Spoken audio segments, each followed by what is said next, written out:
Hey everybody, thank you for having me. I will just put up... Yes, my work sits at the kind of intersection of sociology, economics and psychology, and I'm not a psychologist. And this is indeed reflected in the fact that everyone else has very detailed, magnificent reference slides, and I have one picture. This is my only one. So it will just be me talking to you. So, yes, what I want to start by saying is, it picks up a bit on what Diana has just been talking about, which is, when we think about music and well-being, we often think about how good music is for our well-being, right? We might think of like rousing musical memories that we have, like Diana was just talking about, and whether that's from classical music or, if you're like me, trance in Ibiza or whatever it is that you like. But if I say to you, what do you think about when I say mental health and musicians, or mental health in the music industry, you might think of the complete opposite of that, right? You might think of anguish, toil, suffering, and even early mortality, right? As this kind of lone, tortured genius suffers for the music that they create. And there are many historical examples of this. Janis Joplin, Jimi Hendrix, Jim Morrison, and this continues to this day. Avicii, Amy Winehouse, Keith Flint, Chester Bennington, and in the last few weeks we've seen the death of Liam Payne has caused this conversation to kind of tragically and predictably rear its head again. And this has even been culturally consecrated in this kind of club of bleak membership that people might have heard of called the 27 Club, that is principally musicians but also other artists who died at the age of 27. There isn't actually empirical evidence for a spike in it, but it's a great title. You know, it's a great idea. What I want to talk to you about today is the mental health of musicians, and in particular to focus in the short time we have on why musicians appear to be suffering in this way. This is a subject that I've been researching for the last 15 years now, that, as I say, sits at the intersection of kind of sociology, economics, and psychology, that's informed by that, but also up until last year, I was a rapper and songwriter signed to Sony. I was called Middle England's Poet Laureate by the BBC. And before I had my record deal, I was the first act that was unsigned to be on their MTV Brand New list, which was acts that they tipped that were going to be massive. It turns out that I wasn't, but the other people on the list were Charlie XCX and Lana Del Rey. So, you know, maybe I fumbled the bag a little bit, but okay, that's cool. It's fine. I'm over it now. So let me just come to this that you see on the slide here, why musicians suffer. So I want to do this in two parts. Firstly, I want to say, like, empirically, are they actually suffering, or is this just something that we see in films and represented? The spoiler alert is that they are. And if they are, which they are, to ask why are they suffering? What I want to share with you today is the dominant way that this question has tended to be approached, and it builds on what some of the other speakers have been covering.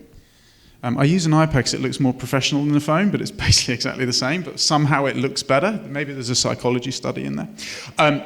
The dominant way this has been approached, which I'm going to refer to as the dispositional perspective, right, which is basically the musician's personality.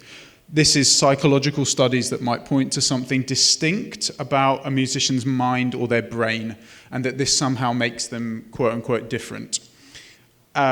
This conceptualization then came to be aligned with this idea of, quote-unquote, the tortured artist, the kind of lone, tormented, suffering genius who kind of represents their innermost anxieties through their art from a place of difference, and that's arguably epitomized in someone like Van Gogh, right? Or in music, it will be Kurt Cobain or whatever. What I'm just going to talk about today for like 10 minutes is kind of not that this perspective is entirely wrong necessarily, but to say that today we increasingly acknowledge the role of environmental factors in mental health and public health more broadly, right? Like the relationship between poverty and anxiety, for example. And so I want to say that in order to understand musicians' minds, we have to understand musicians' worlds. And so what I'm going to do is foreground not a dispositional perspective, but what we might call a psychosocial perspective. And that is the complex interrelationship between psychology and sociology, between the mind and society, and how that musical world is experienced by the people making music. And essentially to argue that it might not be that musicians are mad, but it might be that the music industry is mad, or the work that they are undertaking is mad. This is slightly reductive, but it's a nice soundbite. And that at least contributes to why musicians might be suffering. It's an alternative hypothesis, which is basically all I've spent the last 15 years researching. So to zoom out first, the kind of first order question is to say, are they actually suffering, right? Or is this just a kind of nice headline? It's important, first of all, to clarify who I mean when I say musicians, because you see, the word musicians used, but it actually means lots of different things. I am referring to what I would call career-oriented musicians. So that means people that are writing, composing, recording, or performing music as their career, or at least their aspired career, whatever the word career even means, right? Because the word career is completely subjective. I am not referring to people that make music for leisure, for recreation, for a hobby. The two groups are not seen to use music in the same way. They don't have the same well-being outcomes. And often when we talk about creative health or the health benefits of music, they don't mean career-oriented musicians. They mean elderly people singing in choirs, etc., people that ring church bells, right? They're not the same. And we need to be clear that they're not.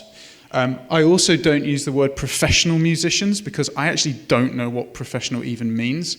I think the definition is not universally agreed upon, and people will say things like, well, earning all your money from music, or earning more than 50% of your income from your art. And I go, right, so Van Gogh was never a professional painter. What the f*** does that mean?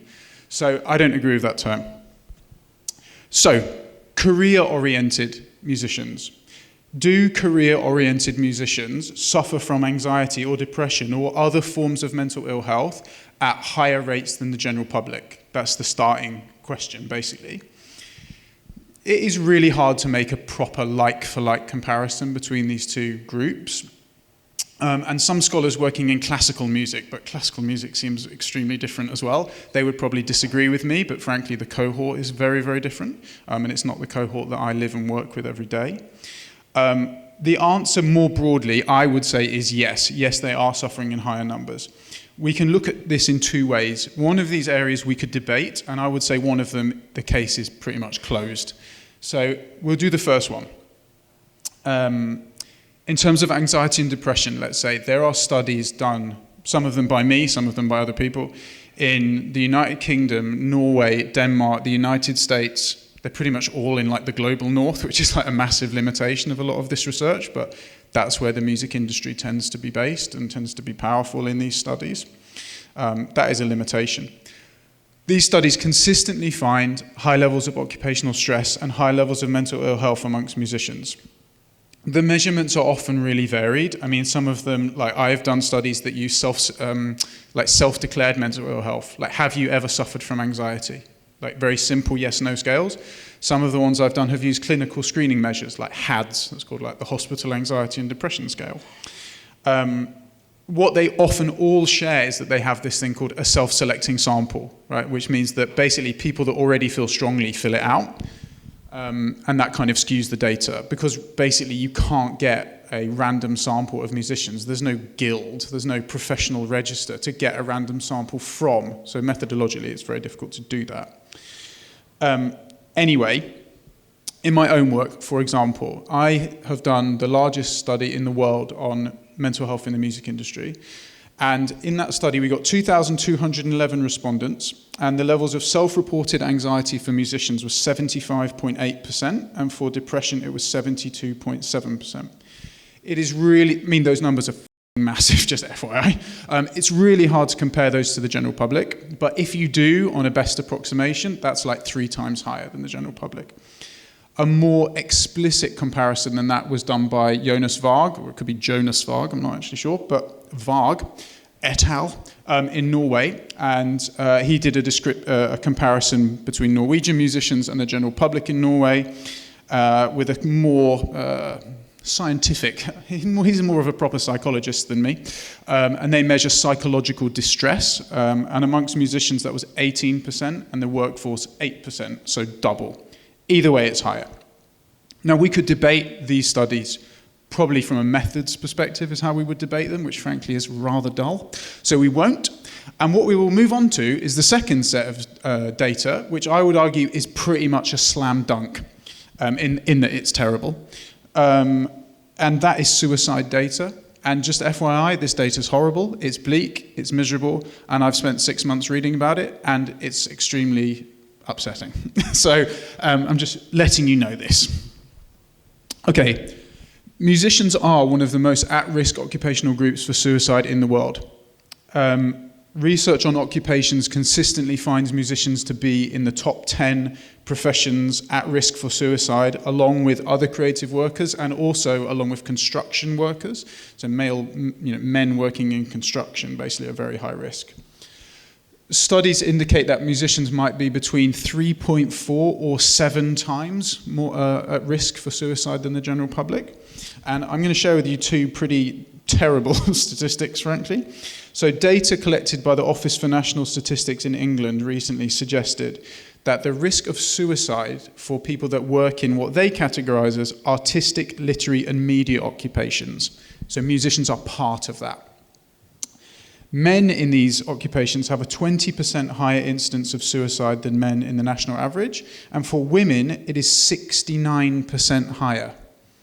When I read this, I thought this must be wrong, right? But that's a fucked up stat. Data from the United States shows that the occupational group, which they call art, design, entertainment, sport, and media, again, of which musicians form part, this has the highest female suicide rate in the United States of every single occupation in the year 2012, 2015, and 2021. I mean, these numbers are terrible, right? Truly terrible. And I should say, if anyone wants any of these studies tonight, you can Google me. I'm pretty easy to find, and I'm happy to share them with you. Now, the point is that we're talking about tonight is why. Why is anxiety and depression so high in this group? Why is suicide so high in this group? Something is wrong. Clearly something is wrong. Any other occupational group, you would say something is wrong. The most culturally popular version of this story, and the one many people in this room might be thinking, perhaps, is basically all musicians are mad. That's the description. When I applied for funding in 2015 for this project, well, for the project that really got me started on this, many of the funders said, all musicians are mad, case closed. One actually said, that's not a proper research project because they're all mad. So the point is that it's their personality, right, goes this argument. It goes that they are erratic, they're emotionally fragile, they're insecure, they're vulnerable, and that this comes along with other associated traits, right, that they are tardy, scruffy, petulant, or what my mum would call difficult. They're just difficult people. This characterization, though, does, to a certain extent, have a psychological underpinning. So, for example, there are studies that look at various different kinds of musicians and finds that they score highly on scales which measure things, for example, like neuroticism, like extroversion, like what's called openness to experience. And alongside this, certain kinds of musicians have been seen to exhibit traits. So these are traits like sensation seeking. You also see constructs like sensitivity and imaginativeness being measured in this cohort, and you're like, oh, they're distinct, right? They appear distinct.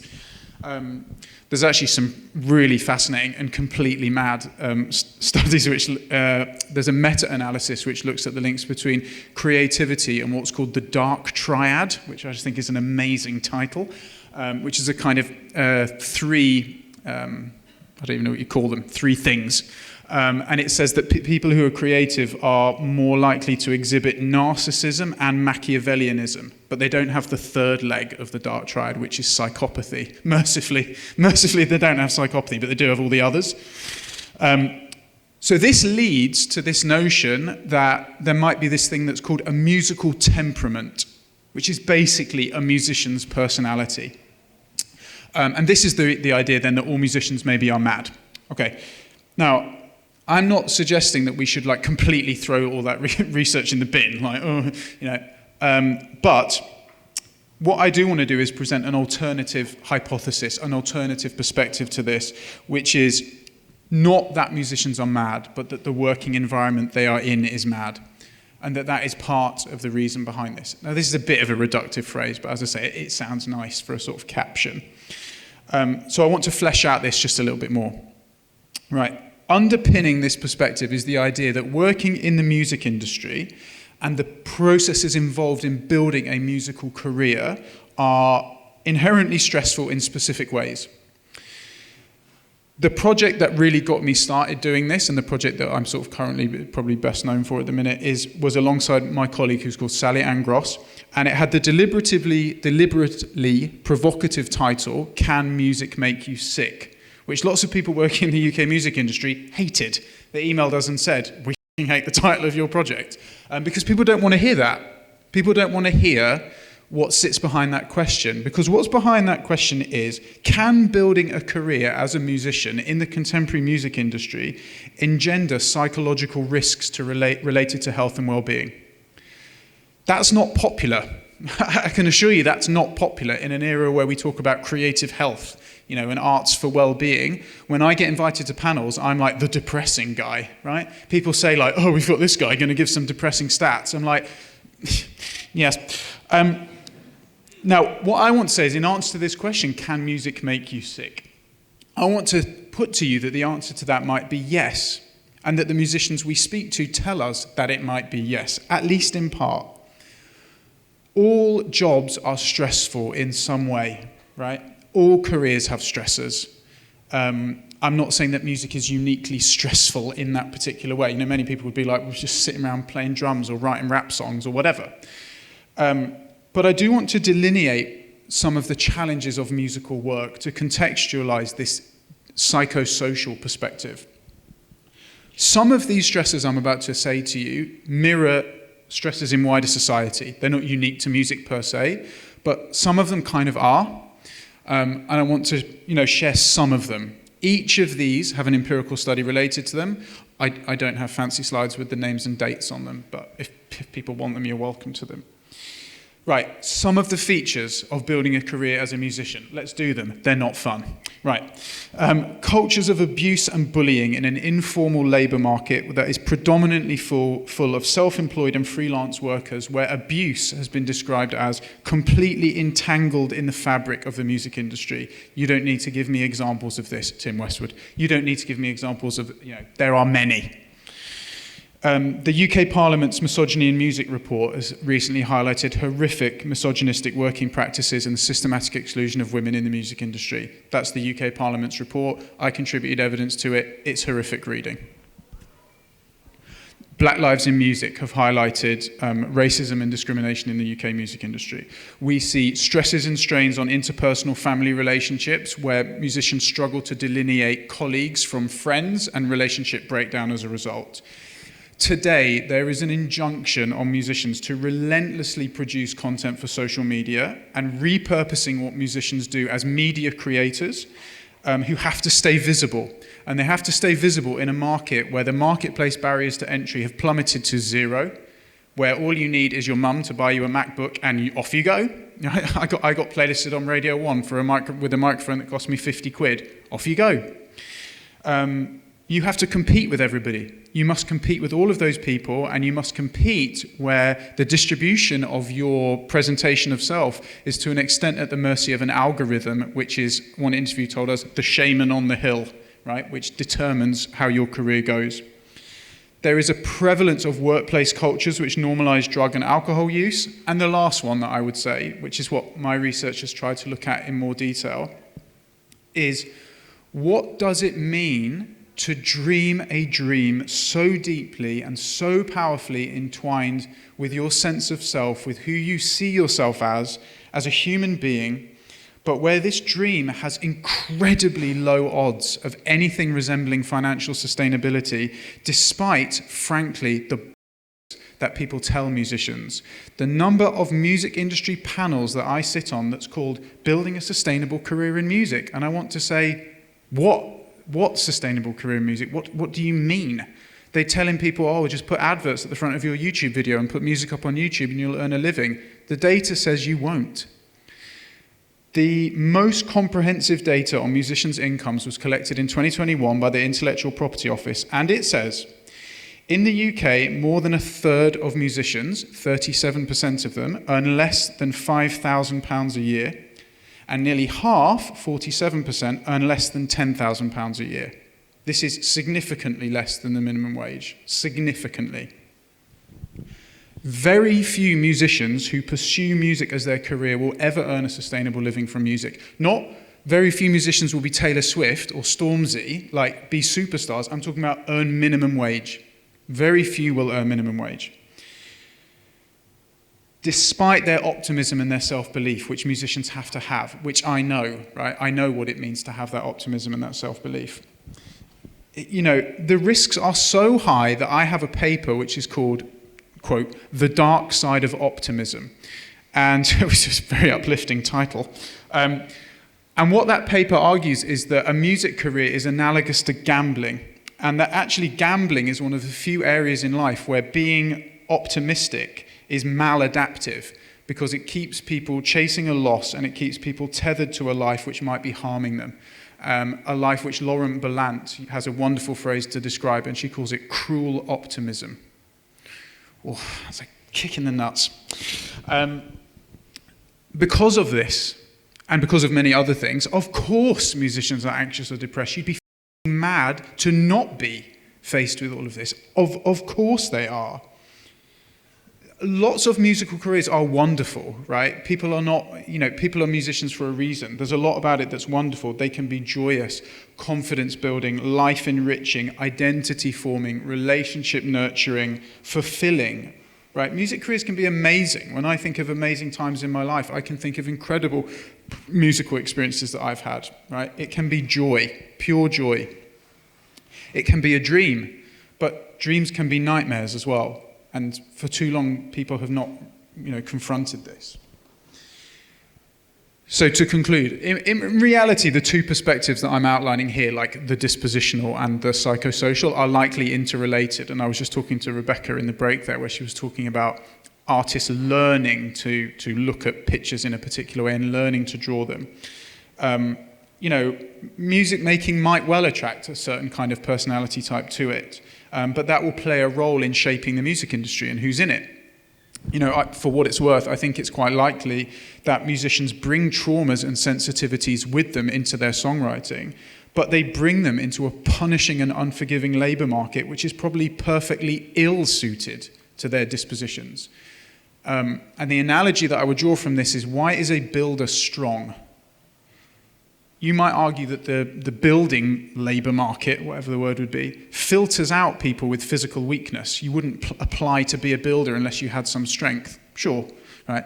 But if you build a building every day, you will be strong. You will develop strength. If what your role is tapping into your emotions and expressing them and feeling them and understanding them on a daily basis, of course you will